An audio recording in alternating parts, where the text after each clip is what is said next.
Good afternoon, everybody. Welcome to Medicare Gurus Dojo. I'm Stephen Grip. Today, Wednesday, July 20th. Thank you for joining us. I have here with me Frank Bryant, Chief Sales Officer, who's been wearing many hats this week as we prepare for our our future endeavors with the conference. Been very, very busy here. Floor's been very busy as well. If you're new to this stream, what we do, we stream live sales floor with agents, interacting with clients, enrolling clients as well. So people will be coming in and out as their business unfolds. And what we do here is we just discuss topics that are pertaining to Medicare and are pertinent to agents as well as leaders of the Medicare industry. So Frank, what I want to do, I want to start a little, not aggressive, but something was bothering me today. Mm-hmm. So I had a couple agents, I'm not going to say any names, come up to me and, ask me about what renewals look like, the renewal structure of Advantage plans, renewal structures of Medicare supplement plans, and, ask me about, time frames and stuff like that.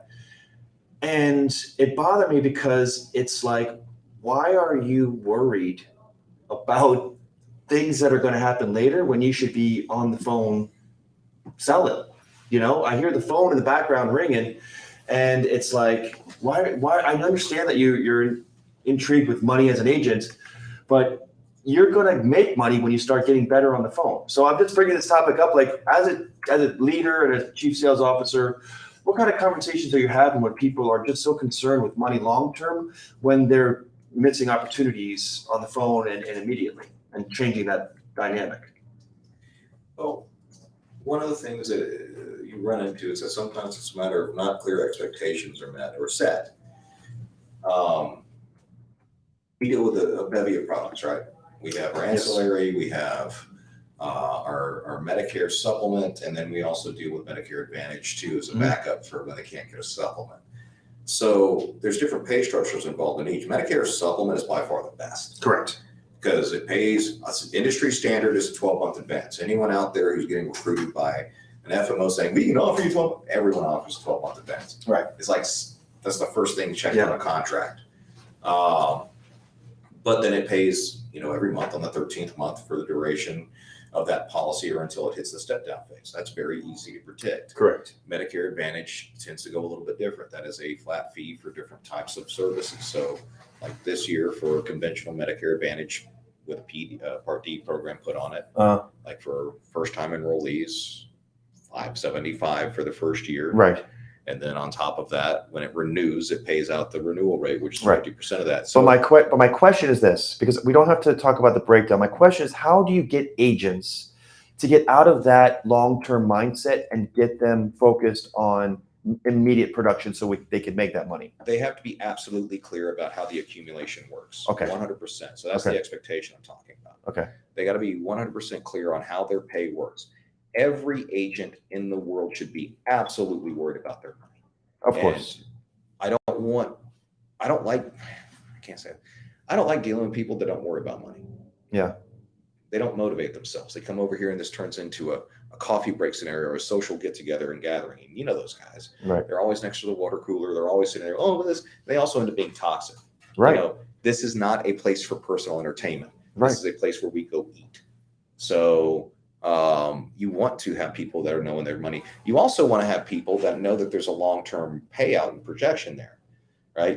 One of the biggest problems a lot of agencies and agents have is they'll get to like 9 months in and done. Mm-hmm. Well, that happens a lot, like in shops that don't pay renewals, but we do. I've seen a lot of agents not understand how renewals work, and then turn around and quit just as the renewals start to accumulate. I'm not making any money. No, you've already made a ton of money. Right. You just got to be here to get it. What are you doing? Right. No, right? I've been talking to a lot of new people. Yeah, but one of the things. Oh yeah, go ahead, sorry. So you have to set that expectation and walk them through how it works, and set the attainment goal. If you do X, you will have this at this time, but you have to do it and get to it. Right. You keep on asking me about pay, and we've already gone through it. Either I have one or two things. Either I'm not good at explaining it, and I need to get better at explaining it. I'm damn good at explaining it. Right. So, or you're not grasping it, And then we have a fundamental problem of comprehension. Right. Because it's going to be real hard for you to teach people Medicare if you don't understand how pay works. Right. So there's another problem. But there's also creative avoidance, man. People in our shop, people make six figures all over the place. Right. Every year.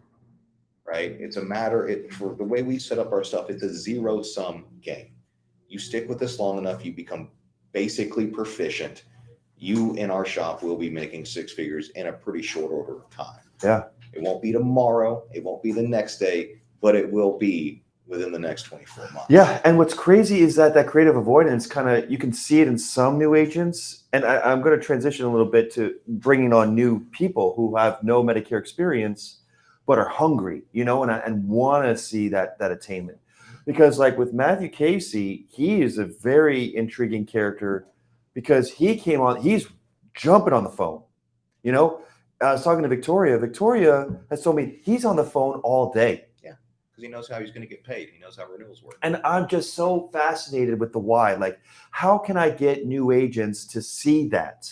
And not like, I know it's nerve wracking when you're new to it and getting on the phone and, like trying to figure out the CRM and trying to figure out, how to talk about Medicare. But all of that doesn't matter. You have a new guy that has no experience, that is getting on the phone all day and he's utilizing his resources, and he's honing in on his skills. Yes, he got a sale first day on the phone, and I think he's working on another one pretty soon. Right. Yeah. So actually he's the first person to come into our organization, our office, say, hey, I want X person to be my mentor. The way we've been setting it up. Yeah. He actually did that. That's crazy. Hey, is it okay if Victoria is my mentor? I went, absolutely. Is it okay with her? Victoria, you good with that? Great. Yeah. Here's your first protege.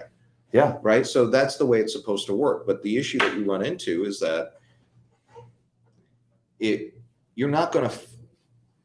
How do you get people to see it? Well, number one, you got to hire. Everyone out there, everyone has to bring on better people, and not just like, oh, I bring on really good people. Well, yeah, they're good people. They're nice people. But I want to bring on people who are, driven and motivated and want a better life long term and want a career. Right. But at the same time, I don't want to bring on people who are desperate. Right? How do you tell the difference? That's always been a real hard thing for me, man. Because especially when you're interviewing, I know that anyone out there will lie to you for an hour and a half. Oh, I've experienced that. Yeah, especially if they're good salespeople. There are good salespeople. Yeah. There are really good salespeople out there that aren't money motivated or that are really bad with their money and are desperate. Yeah. And this is not a game for being desperate. If you're so comfy getting a $70,000 base and by the way, you're not really working hard for it, or because either you're looking now, right? Because you're in a hole, or you're not getting what you need out of your current job, or your current job is going, we're going to be cutting people. And deep down inside that you're not going to make the cut because you don't have any value. You're on the chopping block. Yeah. You feel it because you're like, is what I'm doing valuable? And if you have to ask that question at your organization, then you know the answer. Yeah. Right. So these people are out there, they're looking for things and they want to go and say, okay, well, I need this to survive. Well, then you should work for that to survive. It's not a grant.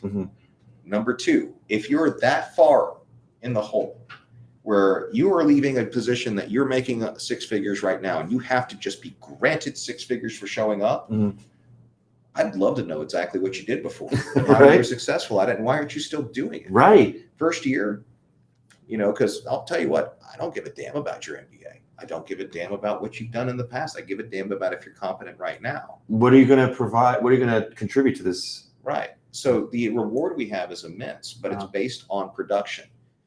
And that has to be absolutely clear. Yeah. No, everyone you can coast and do this. Yeah, we say that sometimes, but realistically speaking, you want to say that to a competent person that you know is going to come in and sell 15 a week and go, hey man, if you have a bad week and you sell 5, and that is a bad week in an organization, you'll still be doing this, but I don't want you here doing this. Right? That's the key on this, because ultimately speaking, they're going to make money. If they don't get on that phone, they don't make money. Yeah. So, and it has to be absolutely clear to them. Get on the phone, make money. We could keep on talking about the money that you're not making right now, or you can get on the phone and make money, right? Let it show. I mean, even in our organization, we see the difference between people that start making and accumulating, $700 to $1,000 every week with the first week within a month. Mhm. Right? We have those people here right now, and then we have other people that keep on fretting and oh God, and they're making a couple $100 a week. Yeah. One's actually doing, one's not. Right. There's a constant fret about that. Yeah. So people will go into the spiral. They'll start having low performance, and they'll start looking at their paychecks, and they'll start going, well, I'm not making money. I can't make money here. BS. Mhm. What we do isn't that hard. You just have to get out there and do it and start learning. You need to be out there. Yeah, but Absolutely. we're not gonna promise you anything. Yeah. I don't promise you anything because you have to do it. Mhm. Right? I can give you all the resources in the world. And we do give you all the resources in the world. Yeah. We have people calling in. How many hours of the day, right? Do we have that phone ringing with inbound calls and there's no one to answer them because they're on the phone?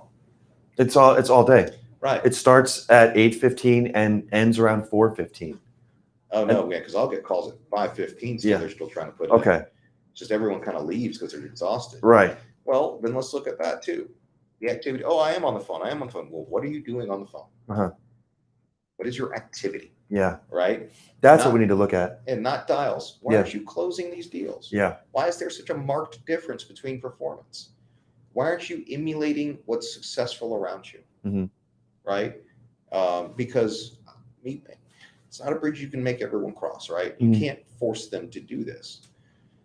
I know that if I'm not having as much success as someone else is, and we are getting the exact same resources, we have the exact same stuff, we have the exact same time, I'm going to look at them and go, what are they doing better than me?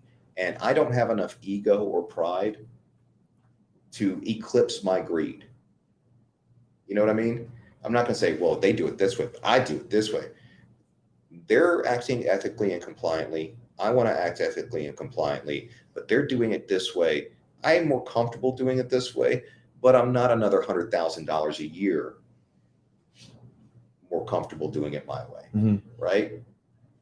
That's what we see. I started to fail as an agent when I tried to emulate other agents' styles and motivation. You can't emulate motivation. I figured out my own way of doing things, using examples and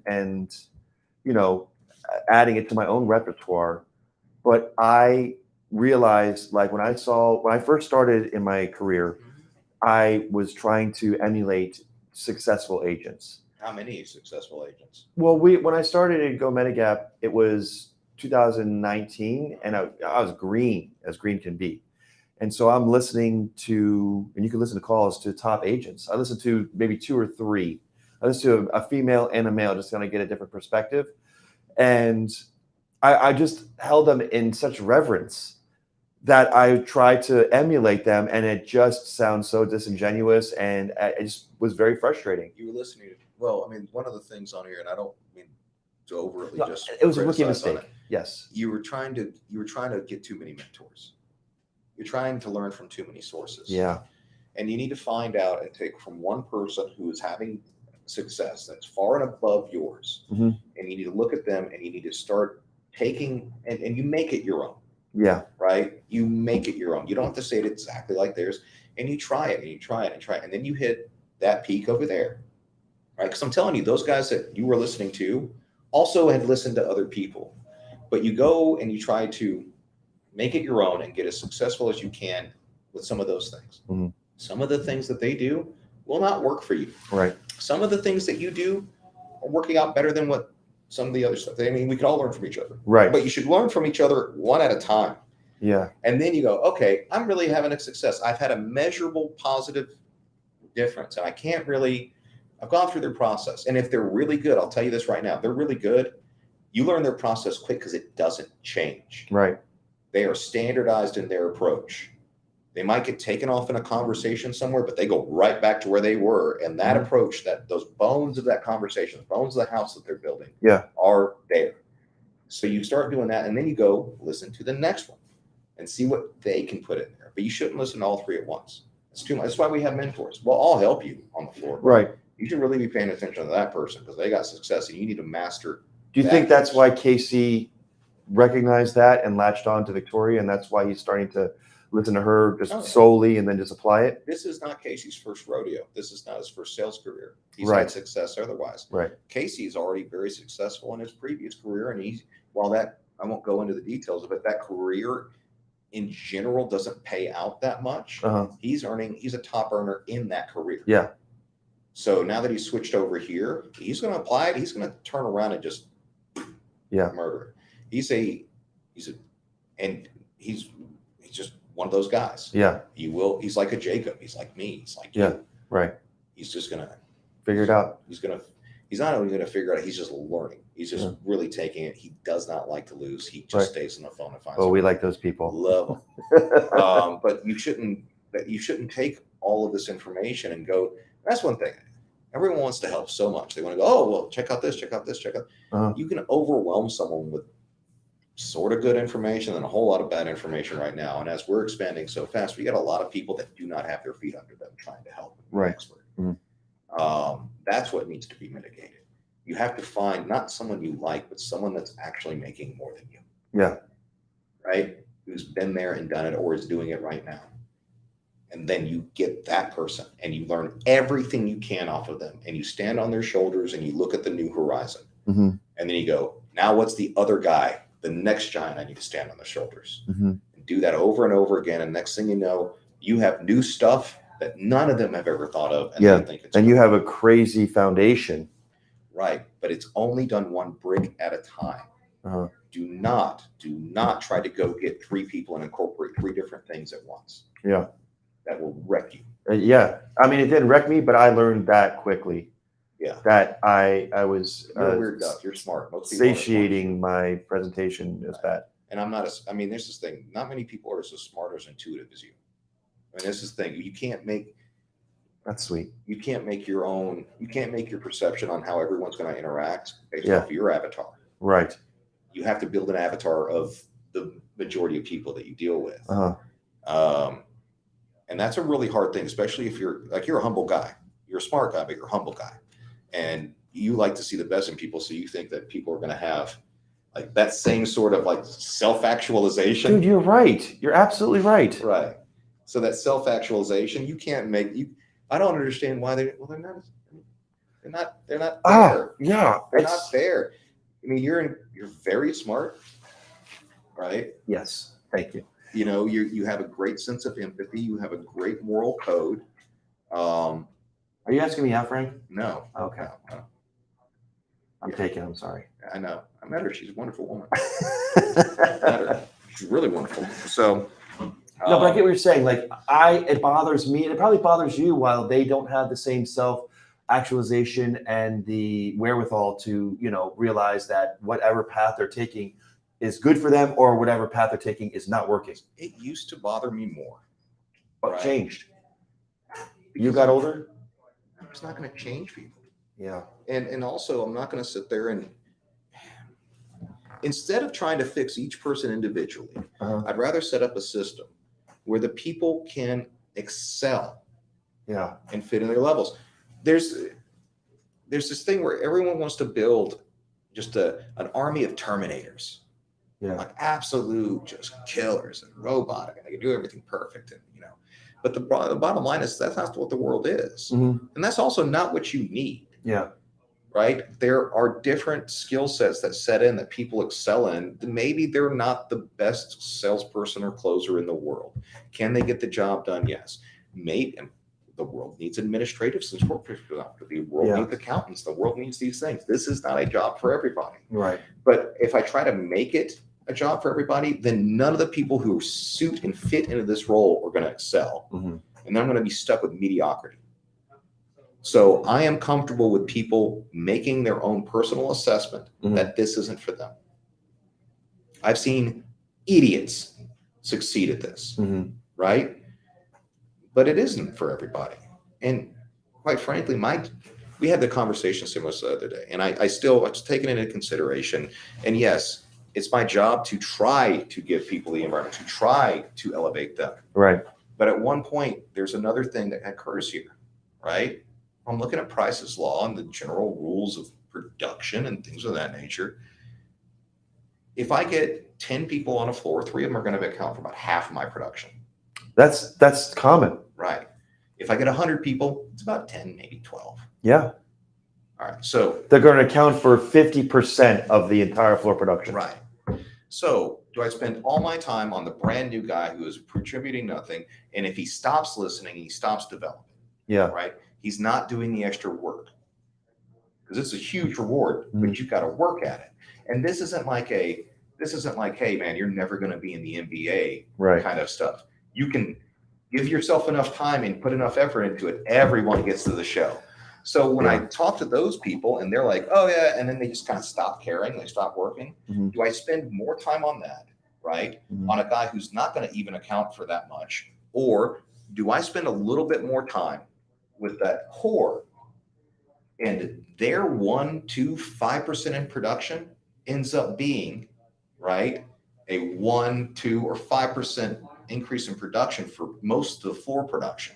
It's where your assets go. Yeah. So if you worry about everyone coming in and making everyone see the opportunity, which some can't, there's some people that just can't do math, bro.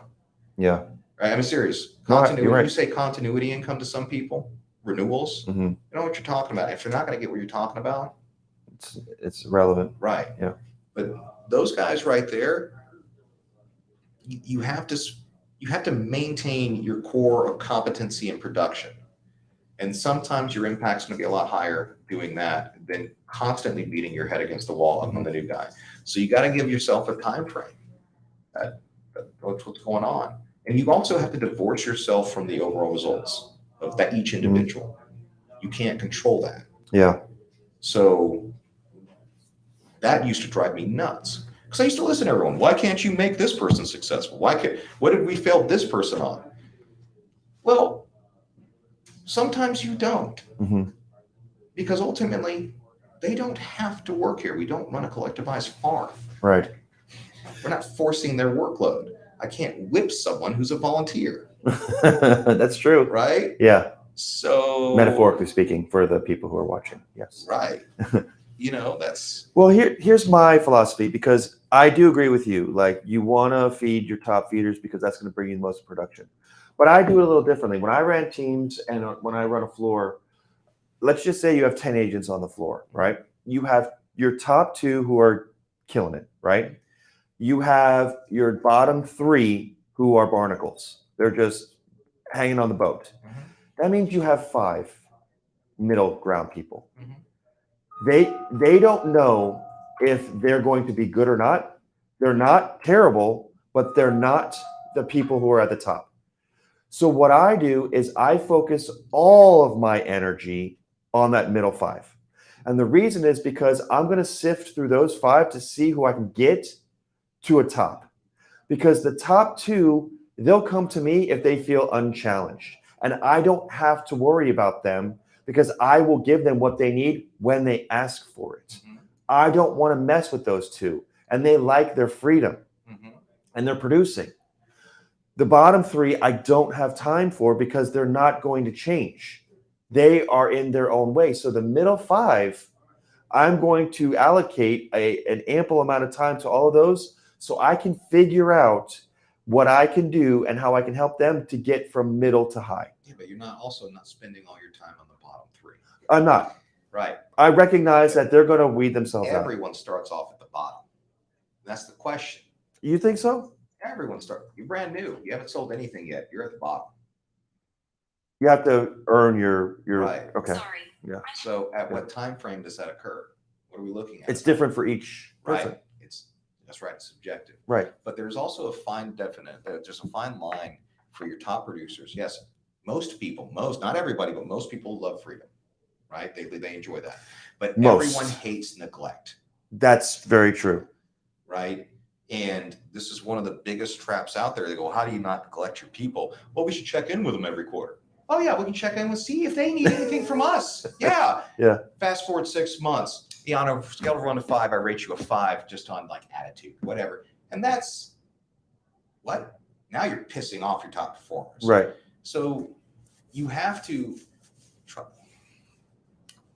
So there's an old study out there. I think it was done by Harvard back in the day. Right? And they looked at the cost between losing a top producer versus maintaining bad producer. And I think it was like a 10-to-1 ratio. Really, that high? It was, if you continually keep people who are that are toxic, right? What they do is they lower the aggregate. Number one, they lower the aggregate performance of the people around them because the standard is now dropping. That bar is going down. Yeah. Number two, they piss off competent and conscientious people around them. The guys are great at their jobs, take pride in it. They start getting real angry because they look at that low performer in that position and go, "Oh, so that's what you think of me." That's the level. And those people start to burn off. They get mad. Because they know they can leave. And they also know that that's what it takes, right? And we're talking about salaried positions and hybrid positions at that point. They go, "Oh, well, if this is the standard of work you expect, then A, why should I work that hard, first level? And B, go, why am I doing this? This is the value that you perceive that you put someone like that in this role?" I think that's the key word there. Right, is value. I think that's the most important thing. And it's not a matter of just the value that it's not a matter of just the value that your employees bring to you. It's a matter of the value that you bring to your employees. And if I continually bring on poor people into a role, shitty performance, I don't even have to say it. It's like, it's awful. And then reward them by continuing to pay them. And then these people that are really carrying the load, they're going to look at it and go, "That's what you perceive the value I bring to this organization." Because you're okay with that. And I'm not. So I'm gone. So keeping those people on actually costs most businesses, like, you might lose like 5,000 or 10,000 they were doing just an academic study. I say the levels, I don't know the exact numbers anymore, but the levels were like, you might lose 5,000 or 10,000 by losing a top performer who's just a bad actor, a little toxic, right? You know, it's saying don't necessarily cater to those guys. What it's really saying is you'll lose $50,000 in production if you keep on a bad person, right?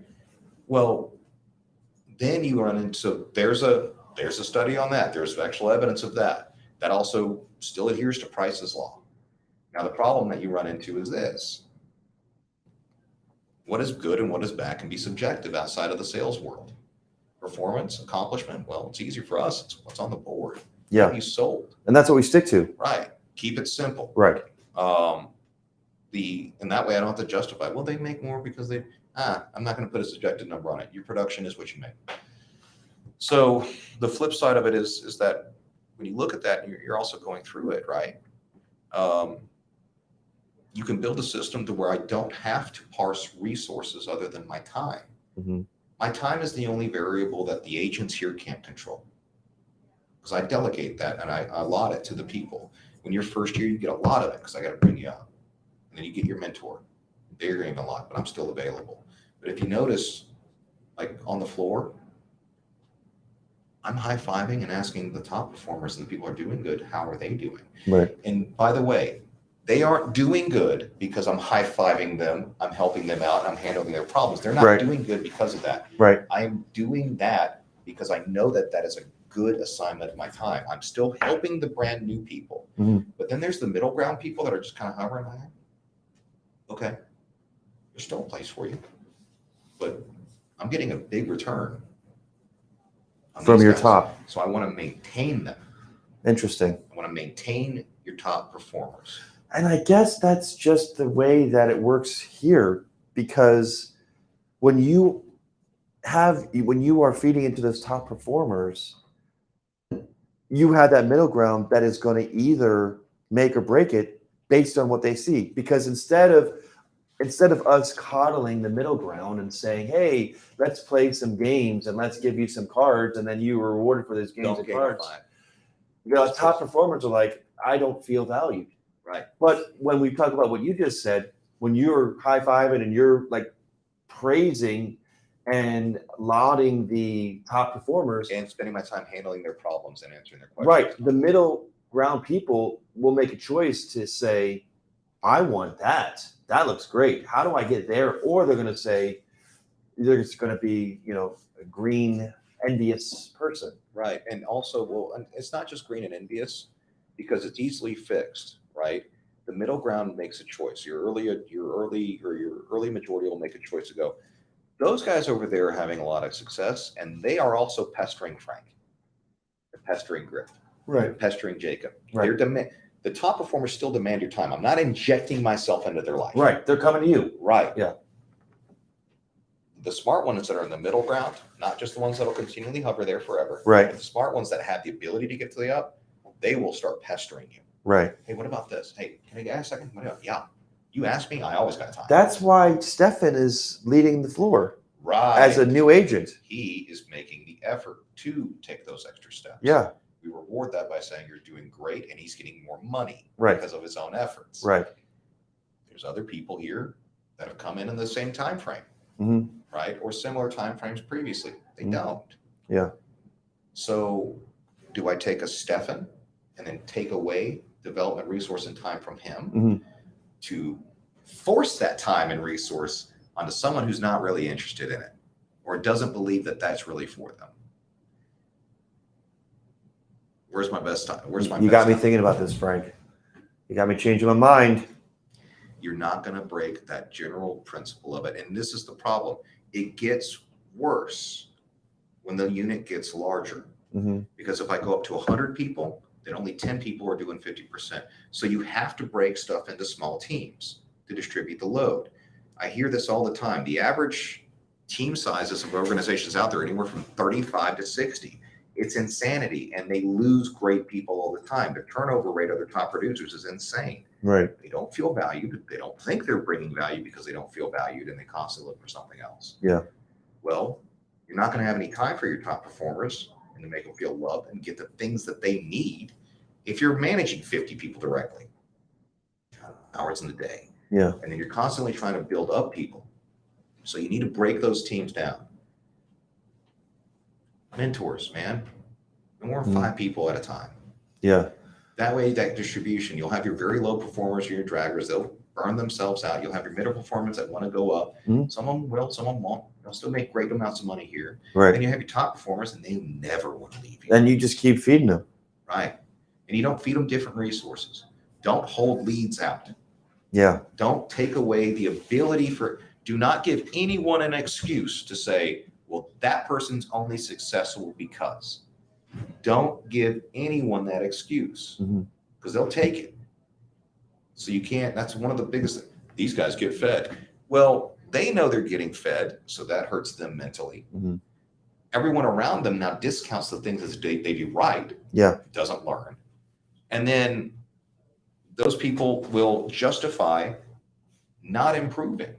You know, it's crazy because a lot of the big name companies, they disaggregate their leads to performers, Most of them never led anything. Yeah. And most of them which also, creates like tons of attrition. right, But we don't do that here. right. We don't. So you have to provide opportunity that is there for the taking. Yeah. And then they will go and they will grow. And if they don't, then they won't be here. Yeah. We're talking. Does that camera make my finger look ugly? What'd you do? Just cut myself on mine. We're talking the difference between a middle agent and a top agent and how we treat them differently. And Frank, he talks about, I'm going to feed the top agent. And I'm like, I'm going to let the top agent come to me while I pay attention to the middle agent so I can get them to the top. And we're just having No, there's also a Conversation conversation on there. about It's like your middle agents that become top agents seek you out. You still all make yourself available. And we're But talking about not all of time, them. I not think it's resources. more subjective. I don't think all middle agents search. I think middle agents wanting to get to the top will, but I think that there's some middle agents that just need some nudging and some time for them to realize on their own, to have that self-realization that like there's an epiphany, like, oh, I get it. And now I know how to become a top agent. Mhm. You just have to be there to understand that when they get that epiphany, it's like, there it is. Now go, run, child. You are off and running. No, I agree with that. I definitely agree with that. So what's the difference here in what you're saying? You're saying let a top agent, your top performers Speaking of top performers, Right. look who's here. The queen has So, arrived. So you're saying feed the top agents? And I think when we say feed, we need to make sure that we're not talking about opportunity, leads, or anything like that. We're talking about Attention. time and attention. Correct. So you keep them satisfied and developing because you get a high return on them. In the middle, you're making yourself available for those people to take part of it. Yeah. Brand new people always get a high level of time and attention because you want to get them started as quickly as possible. But when you've been here a while, I will always be available. We will always be available if you're seeking out that extra improvement and taking those extra steps. Stefan, like you just said, Stefan is a great example. Right. He is constantly pinging us. We don't tell anyone ever that we don't have time for them, and we don't ever cut that time short. Mm. But if you are at one point where you've reached this level and you're not seeking it and you're not asking for it, then I have to provide it to people that are showing the incentive. Yeah, but I just using examples. I mean, we've had agents come here who started from the ground floor, Mhm. and you and I, we all knew within a week whether that agent was going to be around or not. And they are not. That's where I'm coming from. Right. So what I say is it's not about the agent if they're a top performer, lower performer, and all that. It's about me. It's about my time. I wake up every morning. I have so many hours per day. Yeah. And I look at where's the biggest return on investment in my time. And so you got to look synergistically at the whole business, and you look synergistically at each person. So you got a top performer. Now, if you're talking on a daily or weekly basis, you got a top performer. Normally, leave them alone. Like if they're crushing it, Right. like you'll ruin it if you go in and go, hey, Right. let me tell you why you're doing so great Right. here. Yeah. You break them, right? Right. So, but for me, it's like, okay, I got a new person here with lots of talent, really teachable, wanting to learn, has some high upside, very committed. Well, the long-term return on investment for my time there is really high. Right. A top performer who, is a little unstable or whatever, may not be here very long. Yeah. The lowest performer may be a better return on my investment right there. Right. Especially if it's, unstable person who you're like, okay, I got to fix this person from all their problems because they might be that's the biggest thing. Oh, they have so much potential to be so good. So if I can just fix them as a person, all that, I'd rather have the person who's like really stable as a person and diligent wants to learn because they're going to be here for 10, 20 years. Yeah. So the paradigm shift of that is when you wake up, we're all salespeople. We're out looking for a lead, right? Right. Looking for a lead. How do I get a commission? How do I get that? Now it's just a longer term game that you're doing. So what's my best lead for spending my time today? Right. And then that takes on a whole new dimension. The diligent person in my mind, like you're saying, the diligent person that seeks improvement, that's the person that's going to last. And they might have lower performance right now, but over the aggregate, they'll have lower highs and lows and variations between them. It won't burn out, but they'll end up being a top performer over time. I mean, Brad Jenkins is a great salesperson. He was a great salesperson before he came here. But let's not forget, he wasn't top of the board when he first started. It took time. Right. And we've seen a lot of fireworks. They'll go high and fast. All of our best agents, you might be an exception to that, didn't come in superstar salespeople. Right. They come in diligent people who really want to learn the craft and are committed to it for the long term. Right. And they believe in the opportunity and they say, I'm going to stick with it. So Jack Adams been, 2004 he came on. Mm-hmm. So 18 years been with us. You've been here 13 years. Brad's been here 10, 11 now. I think so. Becky around the same amount. Like just people who would just stay with you and day in, day out are consistent. That's what makes success in any business. And normally the top performers, the top talented people lack that. They get bored real easily and they lots of those things. So you got it's like almost your charismatic top performing salespeople are almost like the fool's gold we talk about in this deal. Oh, yes. Right? That's it. That's the word we were missing. Being all flowery. That old fool's gold. Yeah. Right. Shiny. Yeah. Oh man, Just he's like gonna the kill it. sales He's gonna with crush it. salespeople as well. Yeah. And it seems real easy to get. Oh, just pick it up. Worthless. So you have your first protege. I do. How's it going? Excellent. May's first sale on the phone. Well, he had a good mentor. Sure, yeah. Sure. Yeah, I So- can't argue with So that. let me ask you this. It sounds like you're having a good experience with him. Mhm. Do you have any like game plan to where he starts to change? Like he starts to feel like some bad luck, or like are you ready for that, or are you just gonna wait till it comes? I really lucked out with him, even though he doesn't have necessarily Medicare experience. He has sales A experience. lot of sales And experience. he knows that that's the name of the game. He Yeah. knows that. I had to maybe mention it one time, and he was like, "Girl, I totally understand about having a bad day, or even sometimes having a bad week. Not to let that get to you, Right. and it's because it's not going to be that way for long. If you're pushing through and doing what you need to do, it's going to come back around. It'll pick back up. So he's highly motivated, and he has the personality for it. Mhm. That I think is so much more. That is worth its weight in gold, because if somebody who's a go-getter, somebody who is very adept and who can pick things up and can retain things, is not afraid, fearless when it comes to people slamming the phone in his face and not getting hurt by that. You can teach that kind of person anything, and he will be. He's going to be highly successful.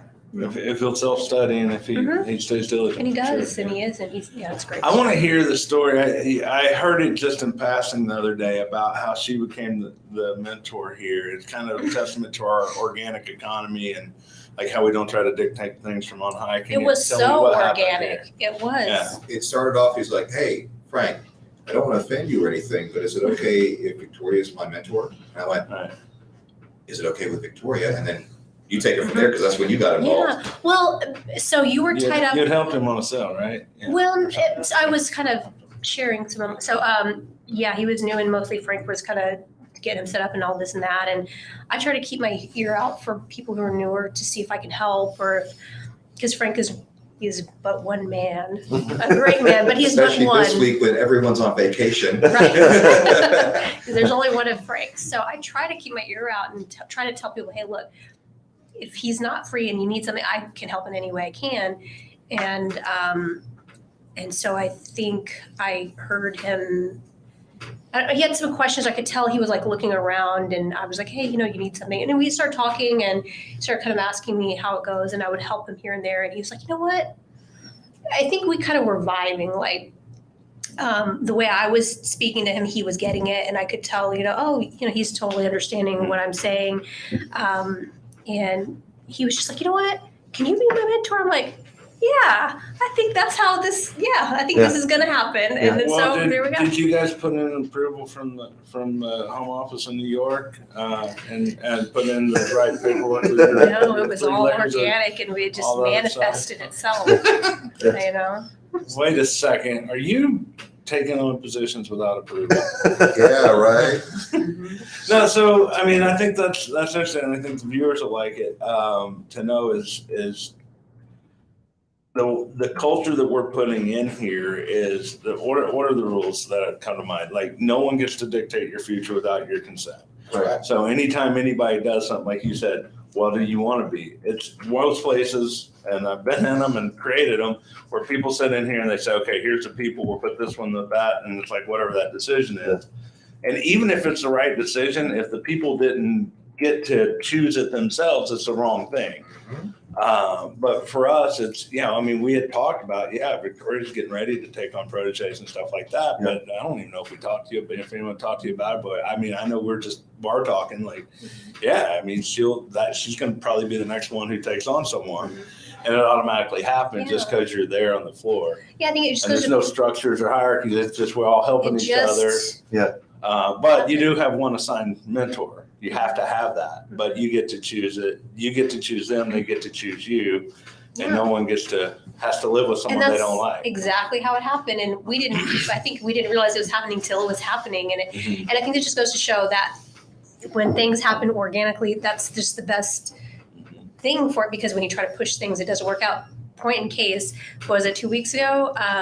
They were going to try to have me be a mentor for someone, and I didn't know if I was quite ready. And and then it just kind of fell apart before it even started. And I was like, well, then maybe it wasn't meant to be. maybe it wasn't the right time. And then this just happened. Nobody pushed it. Nobody, structured it. Nobody planned on it. And it just happened as it did.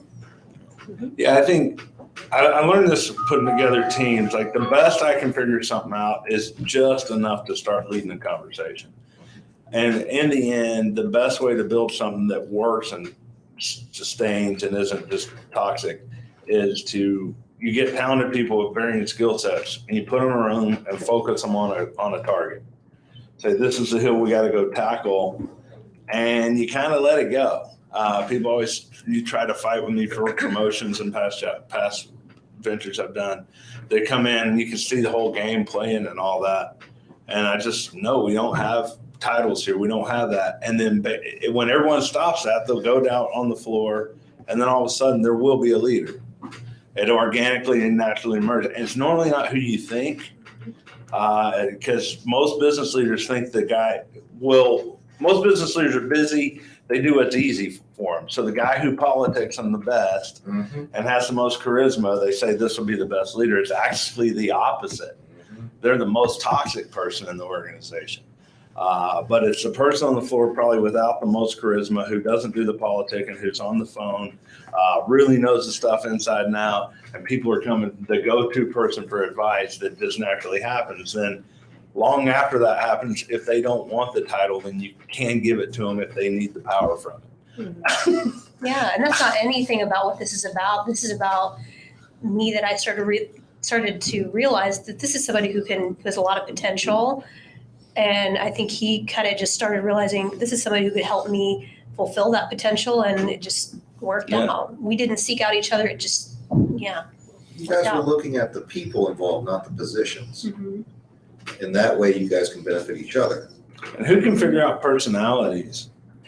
I mean, there's some good personality testing and matching stuff out there. It's kind of an after, but the best I've seen for it is it's like an after effect. Once you start gelling and working together, you can then kind of get a little deeper into each other's personality and know how to work together better. They're good for that. But you can't dictate chemistry for sure. And I think that's the real thing. Organic chemistry comes up, and there's going to be people who just don't gel with each other, don't connect. And that was the other thing too, is like the way we were interacting with each other, and our personalities and our smart ass niche. It started coming out. And Wait, what is that word? Smartassness. Put in the comments down below what the correct term would be for that is. Smarty pants. And I think that came out, and we started realizing, oh crap, you were smart ass like me. It's like, this is cool. Like, and it all gelled together and worked out. And that's the thing is like. And they met us still on his first day. Yeah. Look at that. Allow You sitting there right I think below. that's just proof right there that it was a good match. Yeah. And we were talking about a concept that really breaks a lot of other teams that I've been in the past, which are these large teams where you have one thing. And the problem is that people are not just one thing. There's a lot of different personality components. And if you have one big team, they all start to kind of go in there, and it becomes a really unmanageable, toxic thing. It's just not even productive. It's set up for failure, to be honest. Set up for failure. It's set up for failure. So if you have a lot of small groups that can share the load between each other, and then at the same time, people can excel in whichever group they're going to fit in and still accomplish that, get it to the top of that hill, like you were just saying. Why don't you do that? Because trust me, it's a lot easier to talk to 5 other people than to talk to 50 other people. But it's impossible for me to beat my chest and pump my ego and say, I talked to Victoria and I put her with him, so that's my success. Right. When I let it organically grow. Well, that goes into I can't go to the up highs and say I did this and that and got this result. But that speaks a lot to your personality, in that you didn't have to say, they're successful because of me. I did that. It wouldn't happen unless you don't need that in your life. That's the problem he was talking about. As a business owner, you end up not having a lot of time, so you end up listening to the person that is politicking the hardest and wants that position. And that person can often be the person that is, I did it, always. They're the most toxic. Like, you can get short-term gains like that, and we've all seen short-term gains. Like, our organic growth, and why we're kind of insisting on it and not pushing or allowing anything else, is because, I think about the analogy of a forest. Trees come and go, bushes come and go, animals come and go, but the forest always remains. Businesses rise and fall in the city. All kinds of things happen in the city, but the cities normally remain for long periods of time. Most businesses fail because they're based around a single idea or a single chain of command and all that. But if you have organic growth from the bottom up of people being supported by the best systems and it naturally working itself out, all of a sudden I don't have to be a manager and all that. Some people it's not for, they'll come out. Other people will thrive and bring other people with them and all that. And as long as you don't let that toxicity in of ego, which is really all That's it is. what it is. Yeah. And everyone's focused on, and it's all ground up supportive. We're all trying to help each other to help our customers because that's our true boss, Right. right? Our Right. true boss is that. Then it'll organically grow as it needs to. And let people rise and fall on it and all that. But it's much more stable, I think, in the long term. So when I'm looking second part of my career or second, third, I'm going to work at least 60, 75 years. But, what do I want for the next, now that I've learned in the last 25 years what I want? I want that. I don't want a job for myself or business that has walls in front of me that I'm a slave to because it all revolves around me. I don't want something that's like everyone, we're real big and happy and I'm worth $100 million and everyone's miserable and out of shape and stressed and all that. I want to build everyone up, right? I want everyone to actually, be in a good environment. And that's true because and it to last. not one time since I've been his mentor officially have you or Frank or Steven or anybody come to tell me how to mentor him or what to do or to write up a review or track his metrics. Although I know that you guys are there to support me as a mentor if I need it, but not one time has anybody said you should do it this way, you need to do it that way. Make sure not one time, and I love that. Well, because those things don't work. Mm-hmm. Those things don't work. If you take the model of, let's say, Brad Jenkins, who's been a successful agent, shows up every morning at 7:30, leaves at 5:30, 6 o'clock every day for the last 12 years, and has thousands and thousands of clients and making way more money than he ever thought he would. You take him. Well, his first year was kind of hard.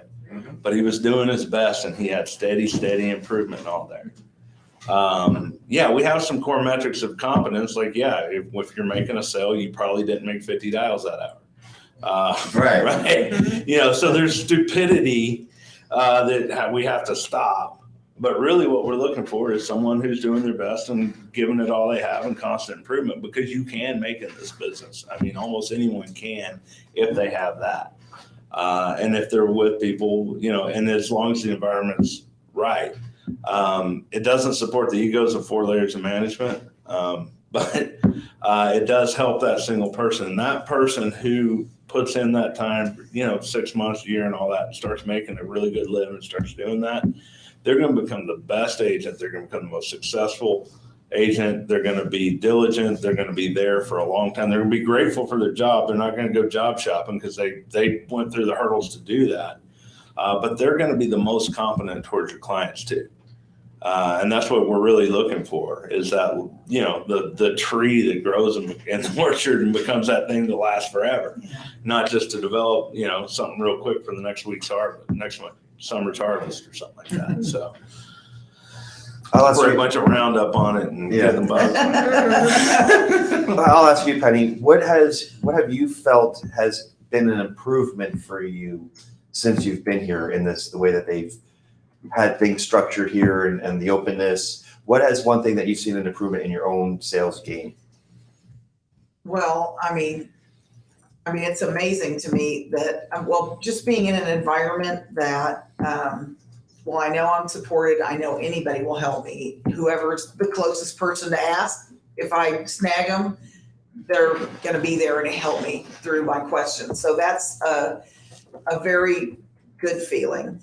And I guess one of the things that amazes me about here is how if there's some issue or problem or whatever, it gets fixed right away. I mean, nobody messes around. If there's a problem, we fix it. now. And it's like, you don't have to wait a week or 2 weeks while this is. And that's a shame that is so foreign to us. Right? That's a brand That's- new, that's a when like, you oh my said that, gosh, Penny, if when I'm you having said a that- problem. When you said that, I'm like, you are exactly right. Because I was a part of that. I was a part of when there was these problems that would arise, we would just get brushed off. It's like, it's getting taken care of. And it never got taken care of. Right, But a what- week, 2 weeks, yeah. a month You go through later, the it was chain of still command, going like, on. It would, yeah. And Mhm. And you can, if you're an outside person, you can chalk it off that we are a smaller organization.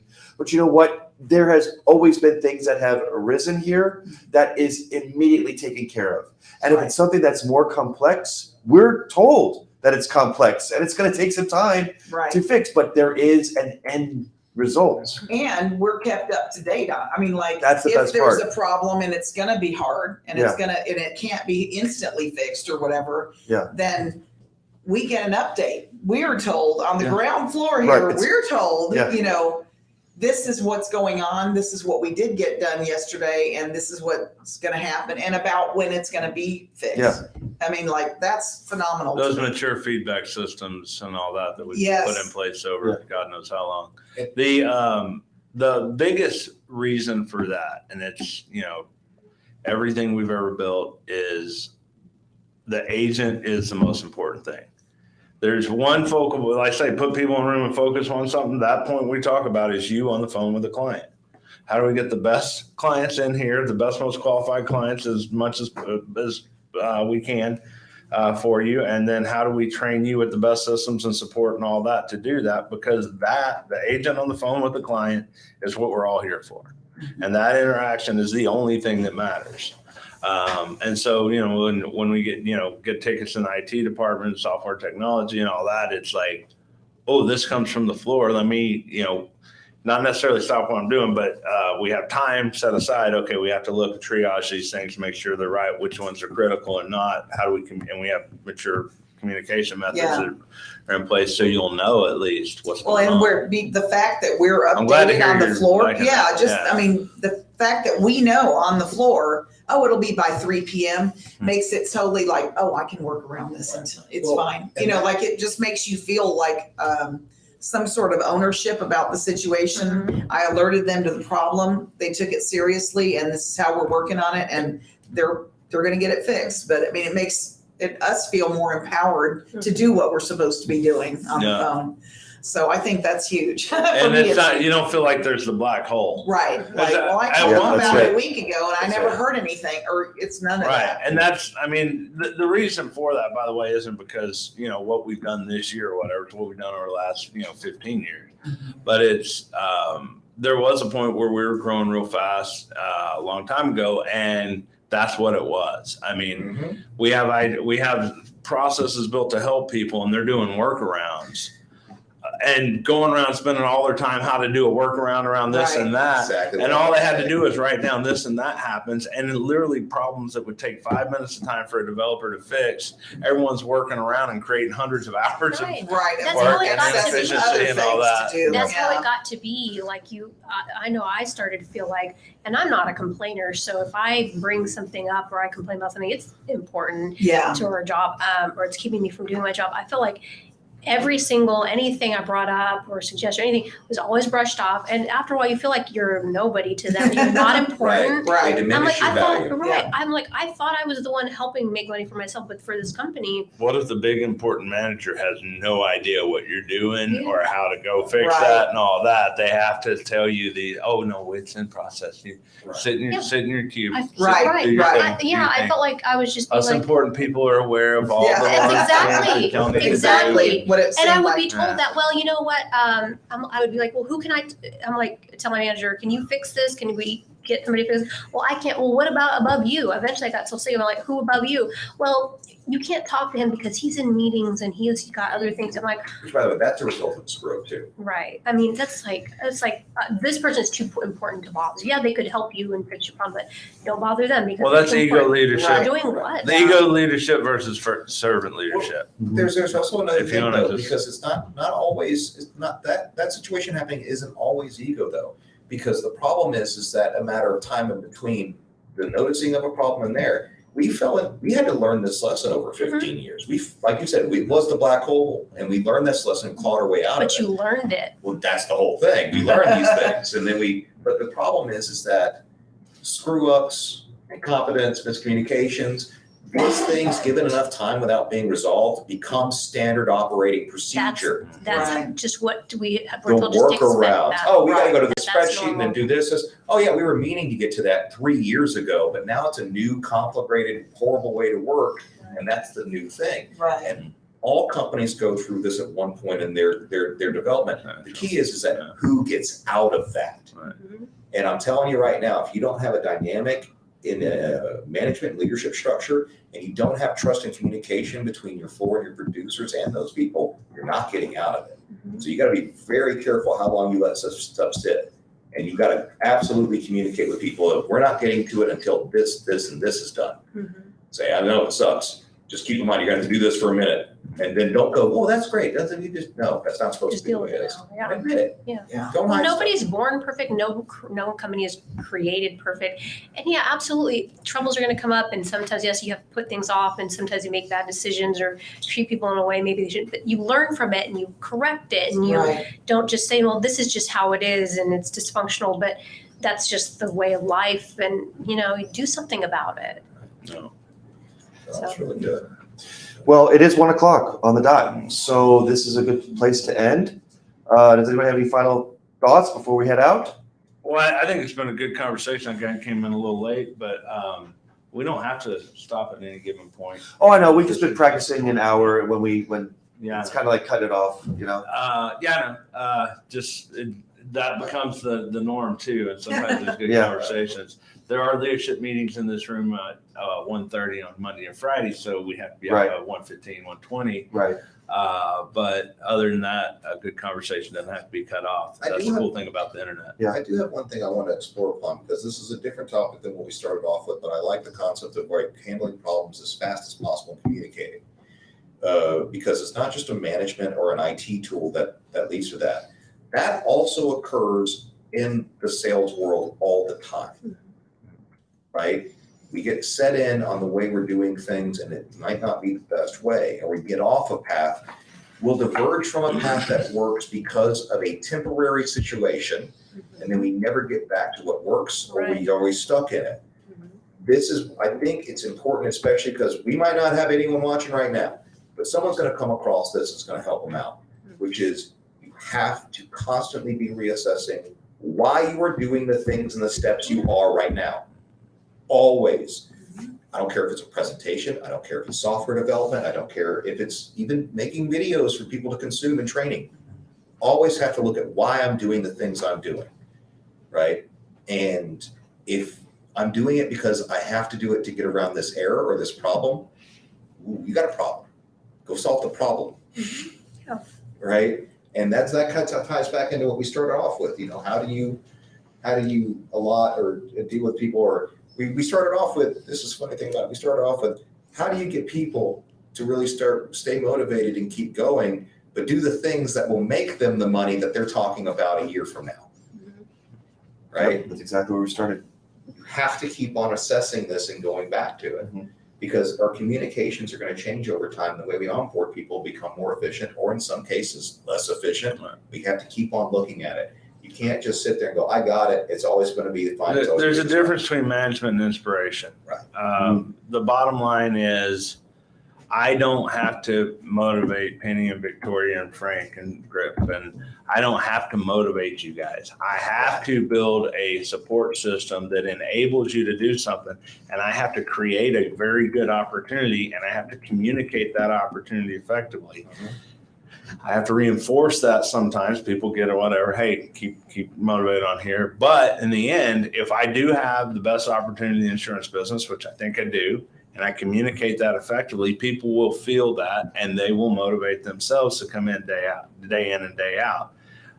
Management is a control system. I need to control you. Right. I heard a good psychologist a long time ago say, you cannot, it is unhealthy or whatever, to make a goal inside someone else's boundary. So I have my boundary here. I am my own person. I am whole. And a lot of people have open boundary systems. So they let other people in and pushing them. They're controlled by other people. And that's what makes them unhappy. Yeah. So in a healthy society, everyone is their own person. They have their own boundary functions that are working. And you don't make a goal inside you. I don't say Frank has to be this and I got to make him do that. Right. I can inspire you. I can influence you. I can do that, but within your own boundary function, you have to come in and be inspired and move in that way. And I can't make that happen. If I make a goal for you, I'm creating a toxic situation. And that's what happens with the hierarchy. The hierarchy comes in and says, I am the boss. I have this position. What's my first job? To keep my position. Second job, to do something or take credit for something to get me the higher position. Yep. And then you get this hierarchical structure that's position-based and authority-based. And what happens is it takes on a life of its own to protect itself first. Mm-hmm. So the hierarchy is trying to take care of itself, and the people are subjects to this whim of this whole thing. Our organic model is the customer is the boss. We all look at the customer. There is structure and opportunity within here, but there is no evolved hierarchy. If your protege says he doesn't like you tomorrow, he can go ask Penny. Well, you're not ready for a mentor to be a mentor if you say that, or if you are, okay, well, if y'all think you can, right? If he wants to go back somewhere else, we're going to find our way in here. And I think that's much more stable and healthy and nurturing for people. Because it's based on something that we all know. I mean, we're all in control of our own lives. Yes. We're all in control of our own lives, and we can all look at the same goal, and we can arrive at that together. And there's no inherent conflict within that. It's working well so far. So, like to see happy people when I come to the floor. This is one of the best cultures I think we've ever had. And all the business I've done and all that, coming in here, seeing the vibe on this floor, how you guys are interacting and all this. Like, if this is an orchard I just planted and all that, I'm going to be like, whoa, this is healthy. These plants are like the potential. I'll end with this. Organizational value. This will be the last thing I'll say. Organizational value. A lot of people looking at dollars and cents. Corporations backed by private equity, all that, they look at it as dollars and cents. What's on next quarter? What's on next year? What's on the 5-year flip timeline? And literally, everyone's life is condensed to how it serves that number on that spreadsheet. In that short-term timeline, they're not enough for they're not trying to build the city or the forest like we were talking about. If I can get my train of thought back. What was I talking about? You're talking Come about the actual Organizational- what they value there. Okay, organizational value. Right. If you want to look at organizational value, look at your potential now. So if I look at something right now and I see this culture that we have, the interactions we're having, the training and all of this, I say this has X potential. Here, even if the money's here, right? And so let's say the private equity growth line is like this. I see this growth line going to be like this and continue, right? So they'll throw some money in and get up here, but we're going to come like this and we'll surpass them. And when they go crash, we're going to continue going up because it was built on the right kind of foundation. So, if I go to a private equity company and say, here's what I have, you want to buy this from me right now? What I think is that what I know it's worth, they'll say you're out of your mind because they're looking at a spreadsheet of revenue today. But if you're in it for the long haul and you're looking for a forever business, which is what I want this to be, then you look at that potential. And so when I come to work, I'm not trying to make money. I'm not focused on money, except that we can pay our bills. I'm focused on increasing capacity and potential. And if you do that, that growth of money will come. So that's just the gross future product of all the people that work with you. Yeah. The future and potential. Yeah, if it goes along the trend that it's going. And so then, you see me some days like where I'm just having anxiety attacks in here. Yesterday was one of them. I'm like, I actually threw a bottle against the wall because there was something happening that was going to be, I've been around. If this continues, we're going to break. Mhm. And it's not gonna, we were able to fix it. Cooler heads prevail in the end, but like, I can see that like we're on this potential and it's starting to veer. No, we can't. We have to keep increasing that capacity and potential. And so I'm at the point where like, well, Frank knows it's like, if Brandon's like upset, don't be mad. There's something wrong with the whole business. And we got to go figure it out together, what it is, because I just got that gut. I'm like that antenna for it. Like something's not right. Because I'm not looking at what you're doing or that or the money. I'm looking at the health of the long-term potential on it. And so, and the system of the whole thing. I like to tell people like, hey, is everything okay? Yeah. He's just fixing something for you. Yeah. Well, that's also a good thing when people realize that, because we're too ingrained in cultures where the CEO comes in and he's aloof, he doesn't care, nothing bothers him. Well, that's not a healthy environment. The person's in charge of fixing the stuff that you need to make money doesn't care. No. Well, no, he's there to be the man. Right. He's there to have his ego boosted. Right. My dream, I love it. It's happened a couple times recently. I walk in and no one turns their head.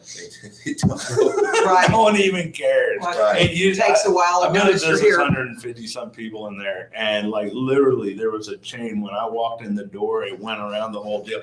Be t-shirt, be t-shirt, be t-shirt, be t-shirt, and everyone started doing that. Like when culture got out of control. Yeah. Everyone started acting different, and all this Yeah. other stuff. Yeah. Come on. Right. You know, and like literally, you don't want that, and and people come up, hey, sir, really? Come on, what about you? What are you trying to do in your business? We have customers over here who are dying. Let's, Right.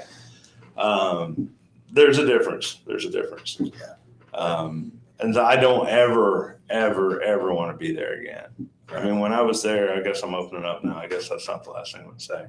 I can't tell you several times in my businesses, they become toxic. They got out of my control like that. We didn't build them on the right principles. We let the bad people come in and become toxic. The people who want the position, and then they go use it, and then they go spread lies about you and them and all this other stuff. And the whole thing starts happening. And when you see it from the top and you see all the things that are happening and you see what you're trying to build, I've been probably 3 times in my career where I pulled up in the parking lot, sat there, and had to pull out and leave. I couldn't walk in the damn building anymore because it was so hard. People are lying and all this other stuff. And no, this is me. I built this, and I have to fix it. But you get to a point where you don't have it in you anymore. And you're overmatched sometimes because over months and months and months, everyone trying to be despicable. And your business, if you're not careful about it, your business will be addicted to those toxic people. Yep. And if you pull those toxic people out, the whole thing collapses. So it's like you have cancer in your liver. Right. You can't take the liver out, you die. Right. So you have to do transplant. What we call a staphectomy one time. It took 6 months. Oh, man. Yeah. Long period. Yeah. I mean, so you have to, there's lots of ways to do turnarounds. So it's a whole other thing when you get there. But God hope we never get there again. No. We're not going to. I mean, you're right. I think the vibe on this floor right now is palpable. I mean, it's addictive. I mean, It's very welcoming. I mean, Yeah. I don't think any of the new people feel like, oh, I'm the newbie. Oh, Right. I don't, it's just, Well, they're- there's 2 aspects of it why I think so far we've been successful, which is the one is being selective with who you hire. But then also the people that are hired, the system is so that if they don't like it, they're not working out, they have bad attitude, they will work themselves out. We had someone leaving an hour. That was Yeah. great. That's the best thing that ever happened in my life. yeah. Someone comes in, this isn't a fit. Boom. Yep. Well, boy, we have added the whole problem. Yep. Now that person's free to go find where they do fit. Yeah. I mean, that's a great thing to happen. Yeah, Right. nobody loses there. Right. Nobody loses And there. that's the thing is that we also don't go, you should never go, well, why was that person? No, they are here. They have an opportunity. It wasn't for them. We did what we needed to do. It might have worked out, but it didn't. There's not a consequence to that. But great, if we can keep this, that's what I'm saying. That's the potential. We have something good. We nurture, understand why it's good, understand what breaks that. And like everyone should just be standing on the desk. Hey, there's something that's breaking our culture, and our culture is so great. We got to nurture it because when someone comes in here right now, they feel the success of the floor. They feel the heart for the customers. They see the long-term potential. It's just I can't put you in a room and talk about it for 2 weeks and with my PowerPoints. I can't, do all those things. When you come in, you get on the phone, you start working, you're having instant success. And you can't help everyone's a product of their environment. So, we bring people in, you bring the best people into a bad environment, they're going to wash out. They'll either become part of the bad or else they'll just leave. But if you bring good people into a good environment, then they'll thrive. Yeah, we're high caliber agents, positive environment, and that person that Quinn and I were having, not that I think they saw that caliber was so high, they're just like, I can't even, I won't ever, That's I'm not out. me. Right, Yeah. That's but it what they wasn't think. because Exactly of what the negative she said. environment, it was Yeah. just, No, that's why she's like, I heard she was talking about you and Laura in the back. Her spot was right behind you. And she was trying to figure stuff out, but what made her decide that it wasn't for her was that I know that that's successful and I'm not that. And I know it's going to take me forever to get to those two ladies. So I'm going to step out. That's okay, because guess what Casey did? Put me in, coach. I He wanna learn sure from did. that. Right, He sure exactly. And that gives answers to your original question. That's the person I want to spend my time with, the one that. And you can't Right. wash that out in an interview or whatever. If she they're gonna heard be it that way. and she dipped, he heard Showing it, up and he's for like, and I'm in. Right. That's the guy you spend your time with. Right. Yeah. Right. Yep. That's the guy you spend your time with. The people that don't want it, don't spend your time with them Yeah. because they don't want it. So Yeah. greatness attracts greatness. Right. Yeah. Maybe I should It'll just be not great. introduce And- myself till after lunch. I'm glad I waited till it's my first birthday. Well, because she was already okay, out. let's look But at it can't that. be coerced. What is That's the what it problem? is. Everyone is trying to force things in Yes. life. People are trying to Right. force bad relationships with their partners, and they Right. just end up miserable. They try to force an employee to work out, and they sit there like, I never got to. Well, we're going to have a performance improvement program. Right. Like that's about me, my ego dominating you and saying that you need to do that. Right. That's Right. not about me inspiring you to do your best. Nope. Like all these HR things, they're just disgusting, honestly. Yeah. That people do. So it's It's a CYA setup. well, there's that, Yeah. and HR, sorry, but I'm not sorry. it's just people trying to Yes, I'm make sorry, I'm decisions and sorry, plug whatever people I into am. places Yeah. without it being right. Yeah. But the organics of it, I'm losing my train of thought again. But just HR. You're talking about HR. no before that. It's self-justifying I'm gonna control eat this measures. morning. They don't work. Yeah, there's something else I was going towards. But basically the right type of people attract the right type of people, and a culture will sustain itself. Mhm. If that's a healthy, nurturing culture, it'll be a healthy, nurturing culture. If it's a domineering, ego-driven You have a deal coming in. culture, Got a deal coming well, go Victoria. You got another one, huh? If it's if it's a domineering hierarchy position driven culture, that'll defend itself. So you just got to work on the culture and make sure that it's right. Yeah. That's it. in. And don't They stop leave it when from they're fixing not. itself. Yeah. Yeah. Right. They leave when they're not. Oh yeah, so forcing it. That's what I was talking Yeah. about. Yeah, I mean, if it's not working out, if you own a business, what camera can I look at? If you own a business, create a culture that self-corrects. Mhm. And it isn't dependent on the personality or the boss or the management and all of that. A self-correcting culture is the best culture. I certainly don't want to have to be responsible for knowing every single person or having it assigned to have an evaluation of every single person. Because if I assign you to evaluate him, maybe you don't get him, Right. by the way. Right. You're not the best coach for him, first of all. And then, if he's free to go find his other way. But I don't know, man. I have this internal thing on me that says you're starting to get negative because the way people do it. But I'm doing that to show the contrast of. You can't show there's light if there's not dark, man. I mean, Right. But I'm starting to feel like it's taking a negative tone on one step. But if you self-correct, then first of all, the biggest thing is there's no pressure on you. Right. The Right. pressure is not on you Yeah. to have to evaluate everyone. People can, if you set up the systems right, they'll flow in and out of their own volition. And people connect with one another or they won't. And if I'm busy and I used to forget to fire people. Mm-hmm. I need to fire someone. I look up a month later, like, I haven't fired this person yet. And then all my top people are sitting there upset because I haven't fired this person. Mm-hmm. And then they're like, who are we if this person's allowed to be here? Right. Yeah. It sets up a whole different We've learned it from dynamic, which experience, then Yeah. trickles down into the whole culture, Right. which is, what we've been talking It's so about funny. here. It's so funny you're saying this, man, because it's like you come in and you share the stories. It's like, yeah, we learn these things from experience, not just academic. Right. I mean, Right. So, the idea of the ever expanding orchard or forest or whatever, we'll find a good way of calling this the organic growth. It's interesting to see where it'll go because it'll become its own thing and it won't be what I wrote down on a piece of paper. mhm. But everyone will have choice and equity in what they're doing. And they'll all be self-motivated to be here, and to be doing what they're going to do. So, there's going to be people out there say, well, but you're not going to be able to get this to be a 500 person operation thing. Well, if it starts getting ugly, Mhm. if it starts feeling gross and it doesn't work to that point, then why would I want it? Right. Right. Now I could go build another one.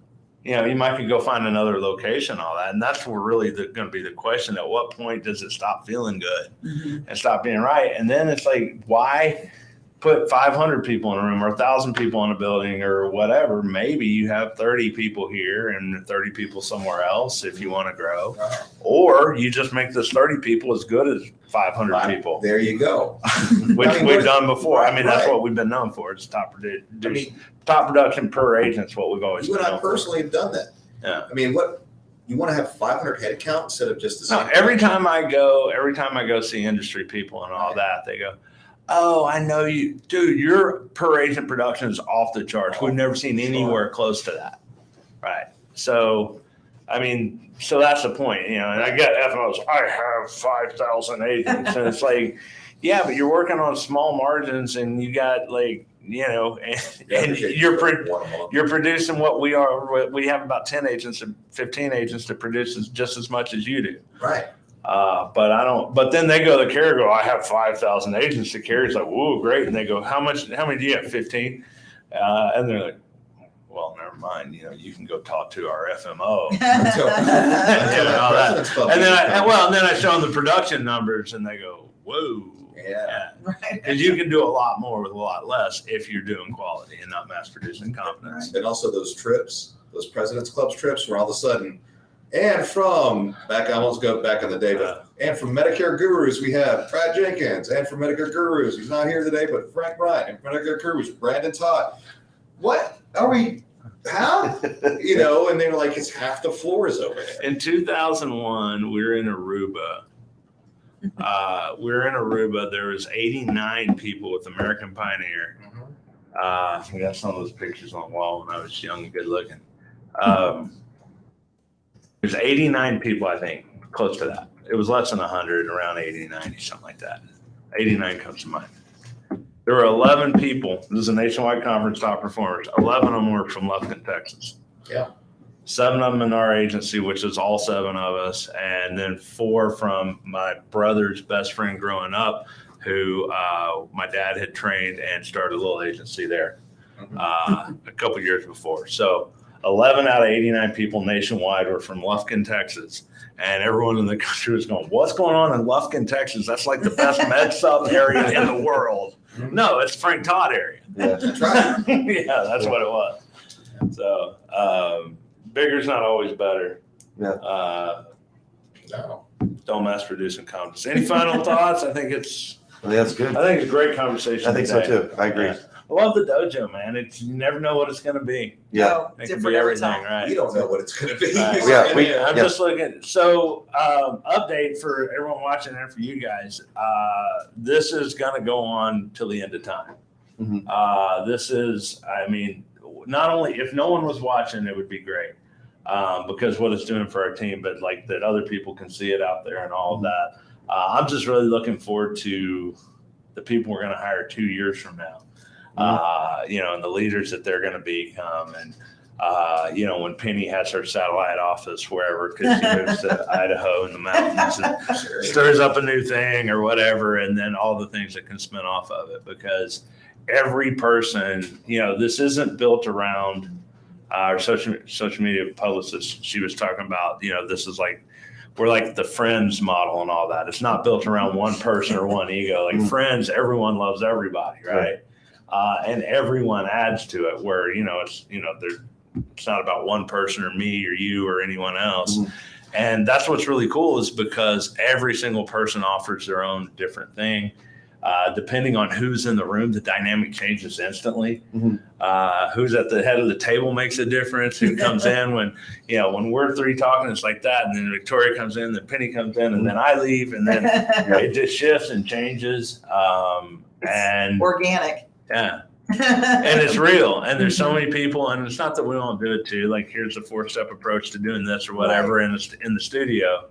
But there's something really magic about this because we're building sales for it. We're really trying. We're being as genuine and honest as we can. And we happen to have cameras on. Well, but like we forgot. I always forget we have cameras on. Oh, I always forget. Yeah. It's just second nature now. So if you're wondering about social media, now that we're talking about having cameras on, if you're wondering about social media, just do it. After a little while, you'll forget, and it's you just got to make sure that you're okay. Because I went through the thing for a while. Once you get clear that you're okay, that you're gonna live publicly and be authentic, and if you're being authentic, the stress goes away. If you just get okay with people will love you, you're okay. Just be you, and people will love you. Then. Yeah, you they'll can follow just be you. Yep, they'll follow you. Well, Some people will. Some people will go, I hate Grip. yeah, but you know what? There's a few out there. That guy's whatever. And then fine, that's fine. Because a lot of people love you if you're being you. If you're trying to be fake, if you're trying to be the guru. Right. Well, that's the big thing. Even the people that don't like you, they'll have to admit you are you. Yeah. And that's the one thing I can't stand. I cannot stand hypocrisy and fakeness. So that's one jam that I hate, and that's what I love about this is that it just allows us to just be us. And like I said, if it wasn't for publicity and people weren't seeing it and being edified by it outside of here, what it's doing for us as a team is really cool because it gives us a little place to come in and talk freely about everything else. So Agree. We did it before we started. We revamped it. We did it a long time ago, and it worked. It's even a little more magical now that we're in this organic growth season. So, all right. Final thoughts. Anybody? Gurus on 3. Yeah. 1, 2, 3. Gurus. Be great, everybody. Hey, dude, I got a question. Where'd you get that shirt? I like that color. This is